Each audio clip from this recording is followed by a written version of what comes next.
বং রেসিপিতে তোমাদের সবাইকে স্বাগত জানাই। আশা করি তোমরা সবাই খুব ভালো আছো, আমিও খুব ভালো আছি। টিফিন, লাঞ্চ বা ডিনার সবের জন্যই তৈরি করতে পারবে এমনই একটি সহজ রেসিপি তোমাদের আজকে দেখাবো। আর এটা একদম বাড়িতে থাকা মশলায় যে কেউ তৈরি করতে পারবে। যারা নতুন রান্না শিখছো তারাও কিন্তু এটা বানিয়ে সবাইকে চমকে দিতে পারো। আর এটা অনায়াসে 7 to 10 ডেজ তোমরা স্টোর করতে পারো আর যখন খুশি ভেজে নিতে পারো। মাত্র 100 গ্রাম চিকেন কিমা দিয়ে কিভাবে তৈরি করব চিকেন টিকিয়া সঙ্গে থেকে দেখে নাও। চিকেন টিকিয়ার জন্য প্রথমেই আমি নিয়ে নেব 100 গ্রামস চিকেন কিমা। চিকেন কিমাটা আমি ভিনিগার, অল্প সল্ট আর অল্প ব্ল্যাক পেপার দিয়ে ম্যারিনেট করে রেখেছিলাম 2 আওয়ার্স মতো। আর এটা আমি ফ্রিজে রেখেছিলাম। এটা আমি ফ্রিজ থেকে এখন বার করে এনেছি। বার করে একটা বোলের মধ্যে নিয়ে নিচ্ছি। আর এর মধ্যে আমি কিছু স্পাইসেস অ্যাড করতে থাকবো, তোমরা দেখতে থাকো। প্রথমেই আমি দিয়ে দিচ্ছি জিঞ্জার আর গার্লিক পেস্ট, খুব সামান্য পরিমাণে। আর এটা তোমাদের চিকেন কিমার পরিমাণ অনুযায়ী তোমরা কম বেশি দেবে। এর মধ্যে আমি অ্যাড করে দিচ্ছি সরু সরু করে কেটে নেওয়া অনিয়ন। এখানে আমি একটা মিডিয়াম সাইজের অনিয়ন নিয়েছি। এর মধ্যে আমি অ্যাড করব কিছু ড্রাই স্পাইসেস। এখানে দিয়ে দিচ্ছি 3 টেবিল স্পুন বেসন, সেই সঙ্গে দিয়ে দেব 1 টেবিল স্পুন চালের গুঁড়ো বা রাইস ফ্লাওয়ার। এখানে কিন্তু চালের গুঁড়োই ব্যবহার করো, কর্নফ্লাওয়ার দেওয়ার কোনো প্রয়োজন নেই।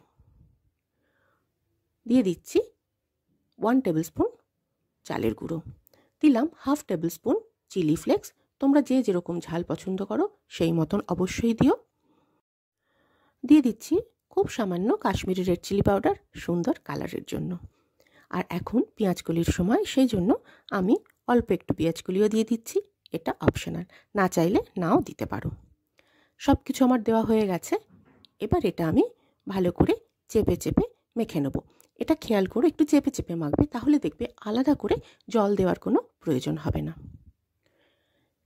পেঁয়াজ আর নুন ছিল, সেটা থেকেই জল বেরোবে, তাতেই তোমার সুন্দর মাখা হয়ে যাবে।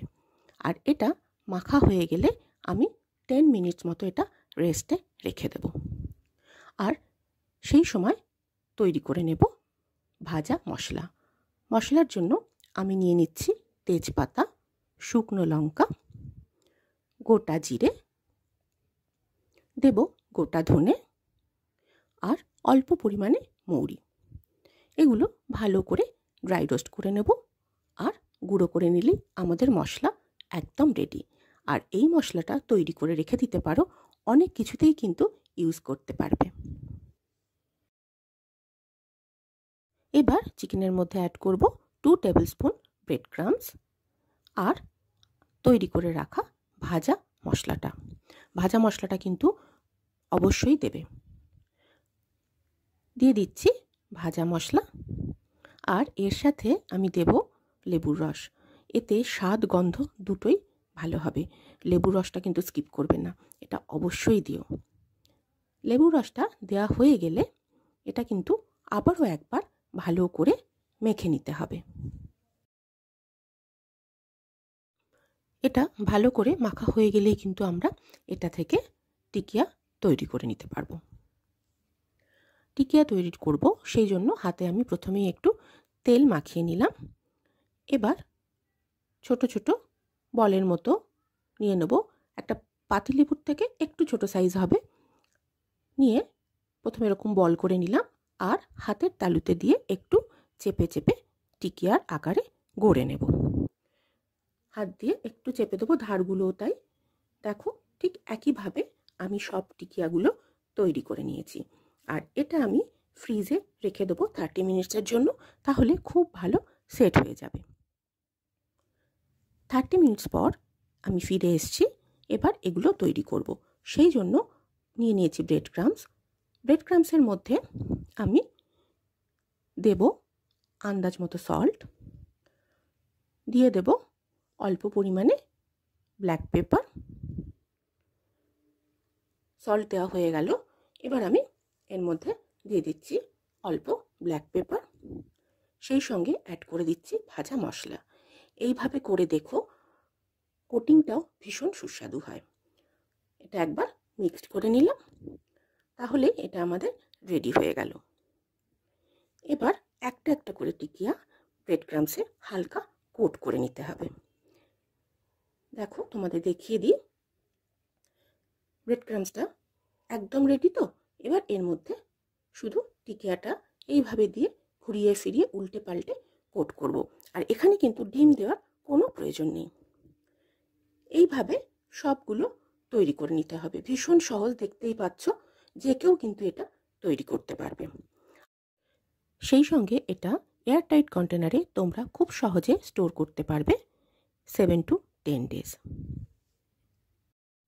ফ্রাই প্যানে দিয়ে দিচ্ছি 3 টেবিল স্পুন মতন ঘি। টিকিয়াগুলো এবার ফ্রাই করে নেব। এটা কিন্তু ঘিতে করো, তাহলে দেখবে স্বাদ গন্ধ দুটোই ভীষণ অন্যরকম হবে। ঘি গরম হয়ে গেলে একটা একটা করে টিকিয়া দেব। ভালো করে ফ্রাই প্যানটাতে ঘিটা আমি যাতে লেগে যায় সেই জন্য একটু নেড়ে নিলাম ফ্রাই প্যানটা। এবার একটা একটা করে টিকিয়া ফ্রাই প্যানে দিয়ে দিচ্ছি। আর এটা একটু ধৈর্য নিয়ে টাইম নিয়ে করতে হবে। একদিক হয়ে গেলে আস্তে আস্তে উল্টে দিতে হবে। আর তোমরা দেখতেই পাচ্ছ খুব কম ঘিতেই কিন্তু এটা ফ্রাই করছি, সেই জন্য এটা লো টু মিডিয়াম ফ্লেমে একটু রেখে রেখে করতে হবে। সুন্দর কালার এলে, সোনালি রং ধরলেই তোমরা বুঝে যাবে যে এটা তৈরি হয়ে গেছে। সেই সঙ্গে খুব সুন্দর গন্ধও বেরোচ্ছে এটা থেকে। আজকে আমি টমেটো কেচাপের সাথে সার্ভ করব গরম গরম এই চিকেন টিকিয়া। তোমরা যে কোনো দিন খুব সহজেই কিন্তু এটা বানিয়ে ফেলতে পারো গরম গরম চা বা কফির সাথে।